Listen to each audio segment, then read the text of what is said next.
가장 아름다운 만남이라는 글이 있어서 조금 소개해 드리겠습니다. 가장 잘못된 만남은 생선과 같은 만남입니다. 만날수록 비린내가 묻어오니까요. 가장 조심해야 될 만남은 고송이 같은 만남입니다. 피어 있을 때는 환호하다가 시들면 버리니까요. 가장 시간이 아까운 만남은 지우개 같은 만남입니다. 금방의 시간이 순식간에 지워져 버리니까요. 가장 아름다운 만남은 손수건 같은 만남입니다. 힘이 들 때는 땀을 닦아주고 슬플 때는 눈물을 닦아주니까요. 여러분은 지난 한 달 동안 새벽마다 주님과의 만남을 가졌습니다. 사실 만남도 참 중요하지만 그 만남을 어떻게 가꾸어 가느냐 하는 것은 더 중요한 일일 수 있습니다.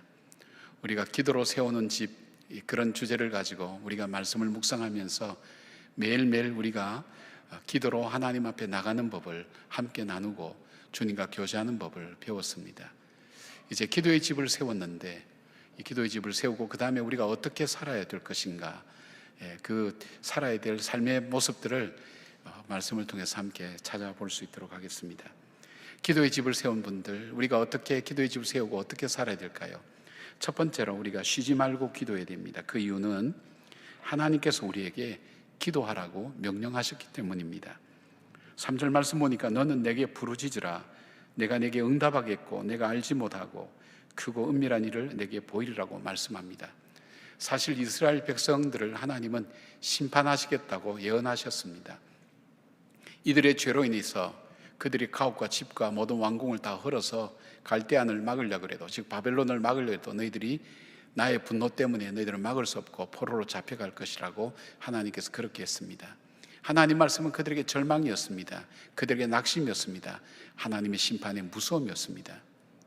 그러나 하나님께서 이 백성들을 회복시키겠다고 약속하십니다. 다시 이렇게 세우시겠다고, 포로에서 돌아오게 하시겠다고 약속하시면서 첫 번째 주님께서 요청한 것이 이것입니다. 기도하라는 것입니다. 너는 내게 부르짖으라. 너가 알지 못하는 크고 은밀한 일을, 비밀한 일을 너에게 보여주리라. 정말 이 고난과 고통과 아픔 가운데서도 어떻게 그 고난과 시련을 이겨내며, 그리고 고난 속에서 하나님께서 어떻게 축복하시는지, 세상이 알 수 없는 그 비밀한 회복과 그리고 축복의 역사를 주님께서 보여주시는데, 그 주님의 첫 번째 명령이 기도하라고 그렇게 말씀합니다. 기도하라고 하신 하나님은 기도할 때 반드시 응답하시겠다고 그렇게 약속해 주셨습니다. 하나님은 일을 행하시는 하나님, 그것을 만들어 성취하시는 하나님, 그 하나님의 이름이 여호와 언약한 것을 지키시는 하나님, 우리에게 기도하라고 하신 하나님은 반드시 응답하시는 하나님이신데, 그 하나님이 왜 그러시는가? 하나님의 원래 우리를 향한 우리의 마음은 우리를 긍휼히 여기시고 우리에게 복 주시기를 하나님은 원하시기 때문입니다. 이사야 30장 18절에 이런 말씀이 있습니다. 그러나 여호와께서 기다리시나니 이는 너희에게 은혜를 베풀려 하시며 일어나시리니 이는 너희를 긍휼히 여기려 하심이라. 대저 여호와는 정의의 하나님이시라. 그를 기다리는 자마다 복이 있도다. 하나님께서 우리를 기다리신다고 그러십니다. 우리에게 복을 주시기 위해서, 우리를 긍휼히 여기시기 위해서. 그럴 때 어떻게 하라 그랬습니까? 주님께 부르짖으라, 기도하라고 말씀하십니다.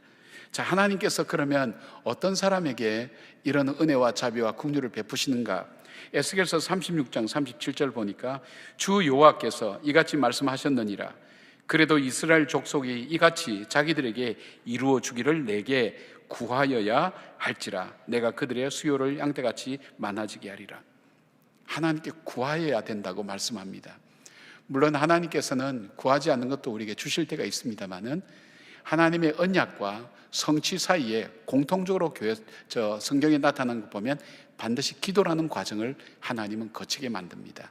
바로 그 기도를 통해서 하나님은 약속하신 것을 이루어 가시는 분인 것을 우리는 성경에서 찾아볼 수가 있습니다. 기도에 대해서 아는 것도 참 중요합니다. 바른 기도를 드리는 것도 우리에게 참 중요한 일이지만, 더 중요한 것이 있다면 바로 기도를 시작하는 일입니다. 기도를 하는 일보다 더 중요한 일은 없습니다. 하나님께서 오늘 우리의 일상생활 속에서, 살아가는 삶 속에서 우리에게 기가 막힐 웅덩이와 수렁에서 진정 내 인생이 회복되어야 될 것 같다고, 내 가정이 회복되어야 될 것 같다고, 내 사업터가 회복되어야 될 것 같다고 그런 간절한 마음을 갖고 회복의 귀한 역사를 다시 써가기를 원한다면 오늘 주님 말씀에 귀를 열어서 들어보십시오. 너는 내게 부르짖으라 라는 주님의 말씀 앞에 순종하면서 응답하신 주님을 여러분이 꼭 만나시고 그 주님을 통해서 여러분의 삶 속에 하나님의 정말 축복과 은혜가 넘치는 귀한 복된 삶이 되기를 주의 이름으로 축원합니다. 두 번째로 우리가 쉬지 말고 기도해야 될 두 번째 이유는 왜냐하면 하나님께서 기도를 통해서 역사하시기 때문입니다. 2절 보니까 이를 행하시는 여호와 그것을 만들며 성취하시는 여호와 그의 이름을 여호와라 하는 이가 이와 같이 이르시도다. 우리가 기도할 때 어떤 역사들이 일어날까요? 우리가 기도할 때 그냥 평범하게 이 땅에 일어나는 일도 있지만 더 중요한 일의 역사는 하나님을 보는 눈이 열립니다. 하나님의 뜻을 아는 지혜의 눈이 열립니다. 하나님의 능력을 덧입는 신령한 삶이 우리에게 시작됩니다. 어떤 사람에게요? 기도할 때. 왜요? 주님께서 역사하시기 때문입니다. 아합과 여호사밧이 아람을 치려고 하나님의 선지자들에게 다 물어보았습니다. 그들은 그들의 지식을 가지고 아합이 반드시 아람을 쳐서 이길 거라고 예언을 하지만 미가야 선지자한테 물어봤더니 미가야 선지자는 기도합니다. 기도하는 미가야 선지자에게 그의 영안이 열리면서 하늘의 대화를 듣게 됩니다. 열왕기상 22장 19절 미가야가 이르되 그런즉 왕은 여호와의 말씀을 들으소서. 내가 보니 여호와께서 그의 보좌에 앉으셨고 하늘의 만군이 그의 좌우편에 모시고 서 있는데, 그리고 그 속에서 주어지는 것이 아합이 이번 전쟁에 가면 죽을 것이라는 예언을 하게 됩니다. 이것 때문에 미가야는 어려움을 당하지만 기도할 때 천상에 일어나는 일, 우리 영적인 세계에 일어나는 일, 우리가 알지 못하는 본질적인 일에서 어떤 일이 일어나는지를 깨닫게 됩니다. 지혜롭게 그래서 대처할 수 있는 능력과 은혜를 얻게 됩니다. 엘리사를 죽이기 위해서 도단성을 둘러쌌던 수많은 아람 군대를 보고 이 엘리사의 종은 굉장히 두려움에 떨었습니다. 그럴 때 엘리사가 이 엘리사의 종을 위해서 기도를 합니다. 열왕기하 6장 17절에 기도하여 이르되 여호와여 원하건대 그의 눈을 열어서 보게 하옵소서 하니 여호와께서 그 청년의 눈을 여심해 그가 보니 불말과 불병거가 산에 가득하여 엘리사를 둘렀더라. 우리는 현실적인 것만 봅니다. 현상적인 것만 봅니다. 우리가 생각하고 싶은 대로 생각하게 됩니다. 눈에 보이는 대로 우리는 알게 됩니다. 그러나 기도를 하게 될 때는 우리가 눈에 보지 못하는 것, 현상 그 너머에 있는 것, 현실 그 너머에 있는 하나님의 놀라운 역사심과 하나님의 손길을 보게 된다는 것입니다. 그래서 우리에게 보여주는 절망이 절망이 아닙니다. 낙담이 낙담이 아닙니다. 나의 길이 끝난 곳에 하나님이 열어가시는 길이 열립니다. 나의 소망이 끊어진 곳에 하나님이 주시는 소망이 시작되는 것, 그것은 바로 하나님이 역사하시기 때문에 이루어지는 것입니다. 그리고 칠흑 같은 어둠과 절망 가운데서도 우리가 기도할 때 나와 함께 동행하시는 하나님을 알게 됩니다. 그래서 담대하게 됩니다. 두려워하지 않게 됩니다. 다니엘은 기도하는 사람이었습니다. 기도하는 것 때문에 그가 사자굴에 던져졌지만 하나님은 사자의 입을 막으셨습니다. 그를 구원해 주셨습니다. 그를 통해 하나님의 이름을 더욱더 증거하는 기회로 하나님 만들어 주셨습니다. 다윗은 시편 34편 4절에 이렇게 말씀합니다. 내가 여호와께 구하매 내게 응답하시고 내 모든 두려움에서 나를 건지셨도다. 내가 여호와께 구하매 하나님이 역사해 주셔서 나의 모든 두려움을 하나님께서 이기게 하셨고 나를 구원해 주셨다고. 어떤 사람에게? 하나님께 구한 사람에게 하나님이 역사하셔서 내 삶을, 내 마음을 바꿔주시고 내 환경을 바꿔주시는 것, 바로 기도할 때 일어나는 역사입니다. 내 인생의 한계를 느끼고 난 더 이상 할 수 없다고 해서 포기하지 마시기를 바랍니다. 내가 할 수 있는 일은 아무것도 없다고 해서 낙심하지 말기를 바랍니다. 그때 주님의 말씀을 따라서 구하십시오. 부르짖으십시오. 주께서 역사하십니다. 그때 끊어진 내 길이 다시 하나님이 열어가시는 길로 열려집니다. 막혔던 홍해가 길이 되면서 걸어가게 만들어주십니다. 희망이 없던 내 삶 속에 하나님 주신 천국의 영원한 소망이 내 마음속에 찾아오게 됩니다. 바로 하나님이 역사하실 때 일어나는 일입니다. 이 역사심을 믿고 기도했던 다윗은 목동에서 왕이 되었습니다. 그가 쫓기는 신세에서 그가 왕으로서 하나님의 영광을 위하여 사는 인생으로 변화될 수 있었습니다. 하나님의 역사심을 믿고 구했던 요셉은 그가 종에서, 그리고 종에서 또 죄수에서 그가 총리 대신이 되면서 민족을 구하는 사람이 될 수 있었습니다. 자기가 만든 길이 아닙니다. 자기가 할 수 있는 일이 아니었습니다. 그에게는 기도할 때 하나님이 열어주신 길이었습니다. 사랑하는 여러분, 낙심하지 말고 기도하시길 바랍니다. 여러분들에게 여러 번 말씀을 드려서 말씀드리기가 좀 송구스럽습니다만은, 그러나 바울도 사도행전을 통해서 자기의 간증을 하면서 성도들에게 자기의 삶에 대한 부분을 얘기했듯이 여러분과 함께 나눌 수 있는 간증이 되어서 좀 나눴으면 좋겠다고 생각됩니다. 우리 교회가 적은 예산을 가지고 본당 전체를 다 리모델링하고, 앞에 또 우리가 교육관을 짓고, 앞에 땅도 사고 옆에 땅도 사고, 별내 동안교회도 우리가 짓고 건축 다 했고, 그 다음 기도원도 같이 건축을 했습니다. 이것이 한꺼번에 일어났기 때문에 저희들에게 재정적으로 쉬운 문제는 아니었습니다. 그리고 저희들이 특별히 예산이 많아서 한 것도 아니라 우리가 예산을 잘 전략해서 기도로 짓겠다고 했기 때문에 돈이 넉넉해서 교회를 지을 수 있었던 건 아니었습니다. 근데 가장 아쉬웠던 게 뭐냐면, 기도원을 지었는데 가보니까 옥상인데, 옥상이 너무너무 좋은데, 전경이 너무 좋은데 여기에 예쁜 카페가 생겨졌으면 우리 성도들이 여기 와서 기도하고 여기서 차 마시면서 좀 쉬고 재충전이 될 수 있겠다. 너무 아쉬운 거예요. 그 공간이. 그 안타까움이고, 그 다음에 기도원인데 숙소가 없는 거예요. 그런데 그걸 어떻게, 많은 분들이 이제 우리 건축하신 장로님들도 계시고 우리 집사님들도 이것 때문에 염려를 했죠. 재정이 없으니까 우리가 할 수 없다고. 저도 걱정하면서 그래서 이 기도원 본당에 갔습니다. 혼자 가서 기도원의 본당에 그 바닥에 꿇어 앉아서 이 느헤미야의 기도를 드렸습니다. 52번 예배를 저 혼자 사도신경하고 찬송하고 기도하고 말씀 보고 말씀 따라서 기도하고 주기도문으로 하고, 이것이 한 번 예배, 이걸 52번 예배를 거의 하루 종일 드렸죠. 드리고 이제 저녁 때쯤 마치고 왔는데, 기도의 내용이 이거였습니다. 하나님, 해산할 여인이 힘이 없어서 아이를 해산하지 못하고 있는 것과 똑같습니다. 우리 힘으로는 할 수가 없습니다. 하나님, 기도원에 숙소가 없으면 할 수가 없습니다. 그리고 저 카페도 하나님 허락해 주셔서 하나님 유익하게 해달라고, 그 기도밖에 하지 않았습니다. 근데 얼마 뒤에 기적처럼 우리가 버려두었던 묘지가 있었습니다. 그 묘지가 아무리 묘지를 옮기고 또 새로운 걸 하려도 못했던 그 묘지인데, 그 묘지가 국가에 수용되면서 갑자기 얼마 지나지 않아서 빠른 시일 내에 돈이 상당수가 들어오게 되었습니다. 입금이 되게 됐습니다. 우리는 사실 그 묘지 있으나 없으나 한 묘지인데, 입금이 되면서 그것 가지고 숙소를 짓게 되고, 또 우리 권사님 두 분이 헌금을 해주셔서 카페를 지을 수 있게 되었습니다. 그 건축하는 것을 조금 아껴서 우리가 뭘 했냐면 묘지를 샀습니다. 교회 묘지를 샀는데, 부활동산 샀는데 그렇게 비싸고 좋은 거 사지 않았습니다. 그런데 그쪽 사장님 마음을 감동시켜서 교회에서 하는 거니까 우리가 멋지게 한번 만들어 보자. 그래서 국립묘지처럼 예쁘게 묘지를 만들어줬습니다. 길가에. 아직 안 가보셨죠? 앞으로 꼭 가시게 될 거라고 저는 그렇게 확신합니다. 가보시면 참 좋습니다. 근데 저는 갈 때마다 남다른 감격이 있습니다. 다른 감격이 아닙니다. 하나님께서 하셨네요. 하나님께서 하셨네요. 참 기도할 때, 우리가 모두 안타까워 우리 교인이 기도할 때, 이건 정말 돈으로 지은 것이 아니라 하나님께서 우리에게 그 길을 여셔서 가능한 거다 하는 그 고백을 합니다. 저는 이런 간증들이 목회를 하면서, 우리 교회 목회하면서 여러 개 있습니다. 고비마다 하나님께서 열어가셨던 것, 제가 여러분과 나눌 수 있는 것도 있고 나눌 수 없는 것도 있지만은 제 마음속에 찾아오는 것, 하나님은 성경에만 기록한 하나님이 아니라 성경에 기록한 대로 지금도 기도하는 그 백성에게 하나님이 역사하시고 하나님의 길을 여신다. 나의 길이 아니라 하나님의 길을 여신다. 그 확신을 가지고 있습니다. 사랑하는 여러분, 그 하나님이 여러분의 하나님이 아니십니까? 낙심하지 마시기를 바랍니다.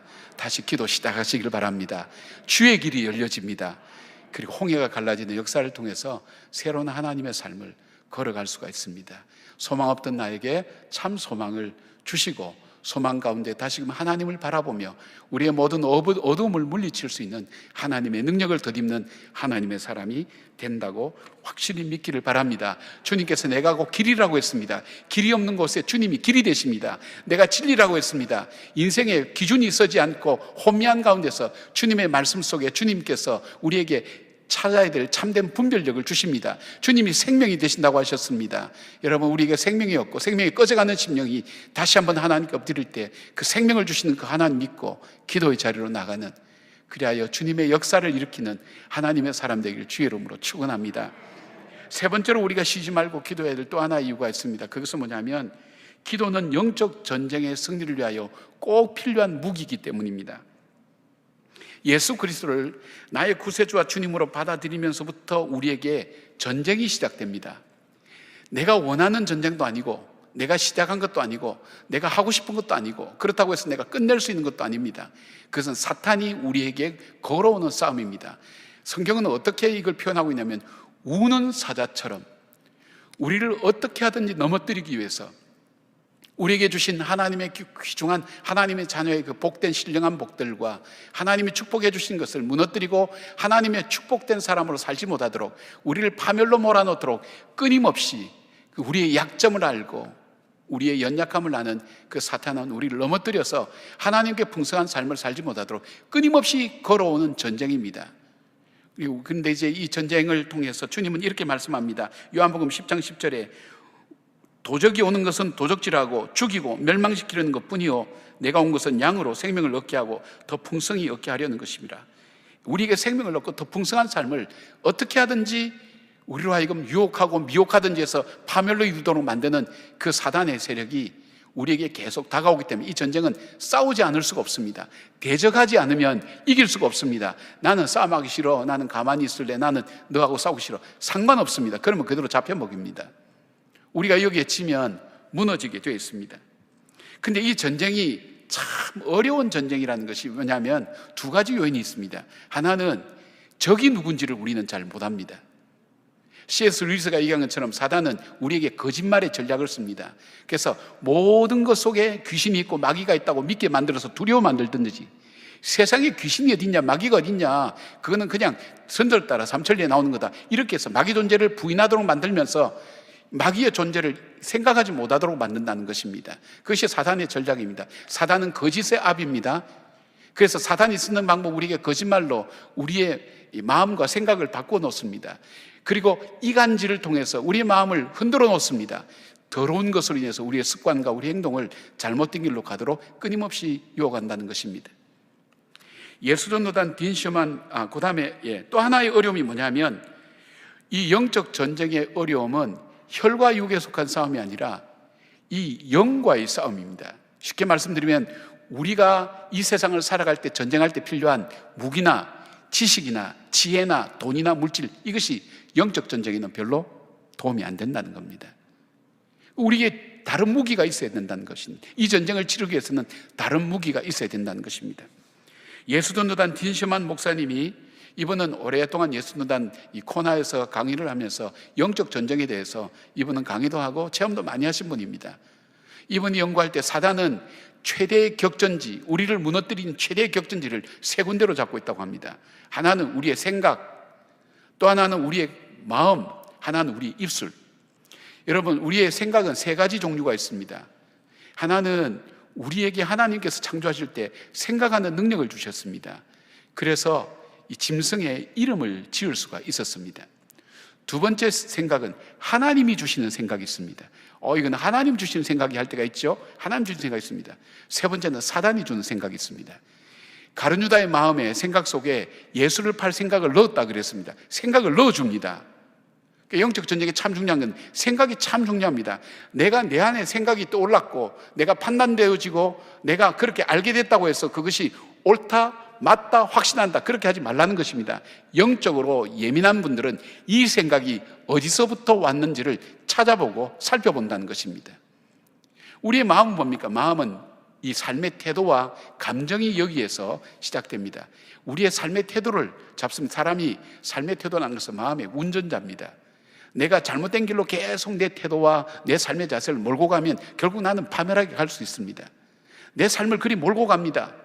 이것이 습관일 수 있고 내 삶의 가치관일 수 있고, 하여튼 내 마음을, 내 삶의 태도를 파멸로 가도록 계속 만드는 겁니다. 여러분에게 내 마음이 이러니까 그 마음이 어떤 마음인지 여러분 잘 분별하시기 바랍니다. 내 속에 찾아오는 감정, 두려움, 불안, 무서움, 이 모든 것들도 사단이 우리로 하여금 두려움 속에서 자기에게 명령하도록 만드는, 그리고 자기가 시킨 대로 하도록 만드는 사단의 전략이라는 것을 우리가 아셔야 됩니다. 그리고 그래서 그 마음을 빼앗아서 우리를 조종하기가 가장 좋아한다는 것입니다. 그리고 또 하나 있다면 입술입니다. 입술은 가장 쉽게 점령할 수 있는 교두보라고 이야기를 합니다.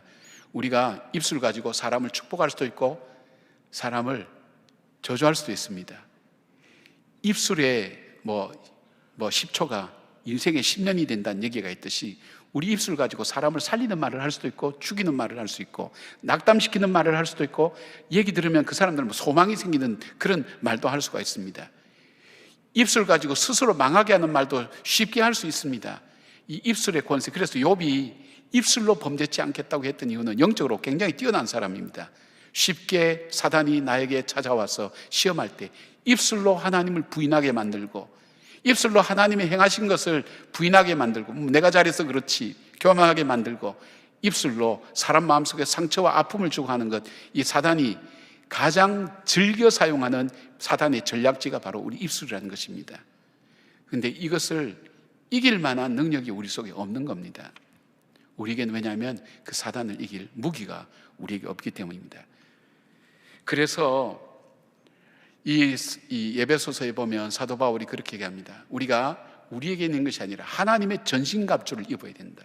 이 영적인 싸움에 승리하기 위해서는.